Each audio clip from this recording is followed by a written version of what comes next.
आपल्याला मुलांना सगळं द्यायचं असतं, उत्तम जेवण, कपडे, गॅजेट्स, गाड्या. पण खरं देणं म्हणजे वस्तू नाही, तर चांगले विचार, चांगल्या सवयी, शिस्त आणि समाधानी वृत्ती. मिनिमलिझम शिकवतो की साधेपणाने जगणं हे मुलांना शिकवणं म्हणजे श्रीमंती गमावणं नसतं, ती एक वेगळ्या प्रकारची समृद्धी असते. आणि 10वी गोष्ट आहे स्वप्नांमध्ये मिनिमलिझम. अगदी बरोबर ऐकलत, स्वप्नांमध्ये सुद्धा मिनिमलिझम ठेवायचा आहे. आपल्याला सांगितलं जातं की मोठी स्वप्न बघा, आणि मग आपण इतकी मोठी अवघड स्वप्न बघतो की त्यात आपण स्वतःला हरवून बसतो. जेवढं करणं शक्य आहे तेवढं सुद्धा करत नाही.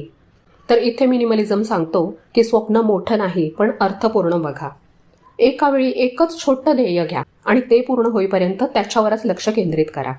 बाकीचे सगळे आवाज, तुलना आणि त्याच्या पुढची स्टेप हे सगळं तेवढ्या वेळेपुरतं पॉज करा. एकदा तुम्ही ते एक छोटं ध्येय गाठलत ना की त्याच्यानंतर पुढच्या टप्प्याचा विचार करायचा.